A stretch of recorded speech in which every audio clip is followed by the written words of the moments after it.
बिस्मिल्लाहिर्रहमानिर्रहीम। अस्सलामुअलैकुम। ज़ायक़ा पकवान 786 में आपको खुश आमदीद कहते हैं। अल्लाह ताला आपको और आपके वालिदैन को भरपूर सेहत के साथ लंबी उम्र अता फरमाए, आमीन सुम्मा आमीन। तो व्यूअर्स, कैसे हैं आप सब? उम्मीद करती हूँ आप सब खैरियत से होंगे। आज हम आपके साथ रेसिपी शेयर कर रहे हैं बेसन के लड्डू। तो बेसन के लड्डू बनाएंगे परफेक्ट मेजरमेंट के साथ। रेसिपी अच्छी लगे तो लाइक और शेयर ज़रूर कीजिएगा। चले रेसिपी शुरू करते हैं। सबसे पहले देखिए, हमने कढ़ाई रख दी है और फ्लेम भी ऑन कर दिया है। यहाँ मैंने देखिए कटोरी से आधा कटोरी मैंने घी लिया है और इसी कटोरी से मैंने 2 कटोरी बेसन लिया है। आपको किसी भी एक कटोरी को नाप लें और उसी से सारी चीज़ें मेजरमेंट कर लें, ठीक है। और इसी कटोरी से मैंने पौना कटोरी चीनी ले ली है, ठीक है। तो सबसे पहले हम इसमें डालेंगे घी। तो घी में 3 टेबल स्पून डाल रही हूँ, अभी ज़्यादा घी नहीं डालना है, थोड़ा थोड़ा करके हम घी इसमें शामिल करेंगे। यहाँ मैंने बेसन ले लिया है, ठीक है, 2 कटोरी, ये हम इसमें डाल देंगे। अब इसको बिल्कुल लो आंच पे इसको भूनेंगे, बहुत तेज़ आंच नहीं करेंगे, हल्की आंच पे हम बेसन की भुनाई करेंगे। कम से कम 2 मिनट हो गए मुझे बेसन को भूनते हुए। इसमें अब हम थोड़ा सा घी और डालेंगे, यानी कि 3 चम्मच हमने पहले डाला था और 3 चम्मच हम फिर इसमें डाल रहे हैं घी। बहुत ज़्यादा घी होगा तो क्या होगा, बेसन ना पतला हो जाएगा, जिसकी वजह से लड्डू नहीं बन सकेंगे। तो आपको थोड़ा थोड़ा ही करके इसमें घी डालना है और बेसन को भूनते जाना है, बराबर चम्मच चलाते रहना है। अब हम क्या करेंगे, इसमें थोड़ा सा और डालेंगे हम घी। बस इसी तरह से घी डालते जाएं और बेसन को अच्छे से मिक्स करती जाए। इससे क्या होगा, अगर ज़्यादा एक ही साथ डाल देंगे ना तो बेसन पतला हो जाएगा। इस बात का बहुत ध्यान रखना है। तो मैंने इसमें 3 चम्मच और बेसन डाल दिया है। क्या होता है, जैसे जैसे बेसन ना भुनाई पे आता जाता है तो घी रिलीज कर देता है। ये अभी देखिए घी रिलीज नहीं हुआ है, ये देखिए। अब हम इसको मिलाते जा रहे हैं अच्छी तरह से।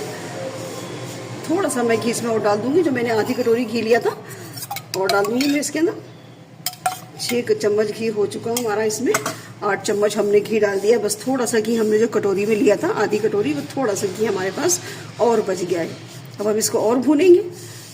जब ये अच्छा सा मॉइस्चर हो जाएगा ना बेसन के अंदर, उसके बाद फिर हम देखेंगे कि कितना घी लगेगा या नहीं लगेगा। तो बेसन को बस हमें पतला नहीं करना है, बस अच्छा सा मॉइस्चर इसके अंदर आ जाए ताकि हमारा लड्डू बन जाए।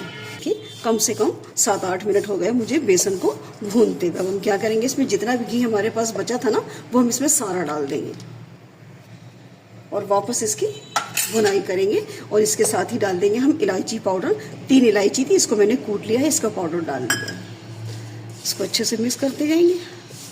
देखिए माशाल्लाह से अब घी जो है वो बेसन छोड़ रहा है। चलिए, एक अच्छा कलर लाने के लिए ना लड्डू पे, उसके लिए हम क्या करेंगे, थोड़ा सा यहाँ पर फूड कलर का इस्तेमाल कर लेंगे। ये बिल्कुल ऑप्शनल है, आप चाहें तो इसको स्किप भी कर सकती हैं, लेकिन इससे क्या होगा, लड्डू पे कलर अच्छा सा आ जाएगा। अब इसको भी मिक्स कर देंगे हम अच्छी तरह से।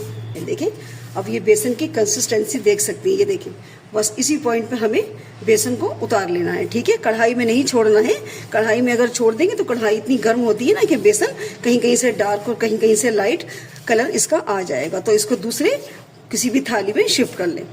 मैंने इसको एक थाली में निकाल लिया, ठीक है। अब इसको हम थोड़ा सा ठंडा कर लेंगे और इसके अंदर जब चीनी मिलाएं तो हल्का सा बिल्कुल बिल्कुल लाइट सा ये गर्म होना चाहिए, बहुत ज़्यादा गर्म नहीं होना चाहिए, वरना जैसी चीनी इसमें डालेंगे ना तो चीनी पिघलने लगेगी।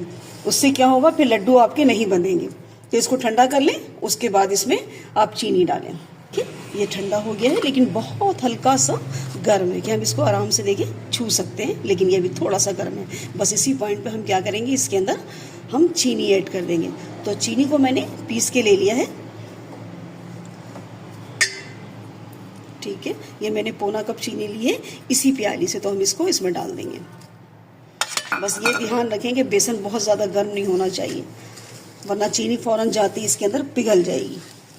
तो हाथ से इसको अच्छी तरह मिला लें, हाथ से ही अच्छी तरह से इसकी मिक्सिंग होगी। देखिए यहाँ पे मैंने बेसन सारा मिक्स कर लिया है चीनी के साथ, और ये देखिए कितना ज़बरदस्त इसका मिक्सचर बन के तैयार हुआ है। ना पतला है ना ज़्यादा भुरभुरा है। अगर बहुत ज़्यादा भुरभुरा हो रहा है तो आप इसमें 1-1 चम्मच घी डाल के और इसकी बाइंडिंग करके देखते जाइए, ठीक है। तो बस अब हम इसके लड्डू बनाना शुरू करेंगे। तो जितना बड़ा लड्डू आपको बनाना है उसी हिसाब से आप मिक्सर उठा लें। देखिए, तो मैं दरमियाने साइज़ के बनाऊंगी, जिस तरह मार्केट में मिलते हैं, बस इसी साइज़ के मैं लड्डू बनाऊंगी इसके। देखिए यहाँ पर एक लड्डू मैंने बना के तैयार कर लिया है। अब इस पर आप इसको सजा लीजिए, यानी गार्निशिंग कर लीजिए। तो बादाम लगा दें, पिस्ता लगा दें, किशमिश लगा दें, जो भी आपके पास ड्राई फ्रूट अवेलेबल है वो लगा दें। अगर नहीं है तो भी ये लड्डू आपका खाने में टेस्टी लगेगा। तो इसी तरह से मैं सारे लड्डू बनाकर तैयार कर लूँगी। देखिए सारे लड्डू मैंने बना के इस तरह से तैयार कर लिए। और देखिए कम चीज़ों में और कम टाइम में, कम मेहनत में ये झटपट लड्डू बन के आपके तैयार हो जाते हैं। तो रेसिपी अच्छी लगे तो लाइक और शेयर ज़रूर कीजिएगा, और चैनल पे नए हैं तो चैनल को भी सब्सक्राइब कर लें। मिलते हैं नेक्स्ट वीडियो में एक नई रेसिपी के साथ। अल्लाह हाफिज़।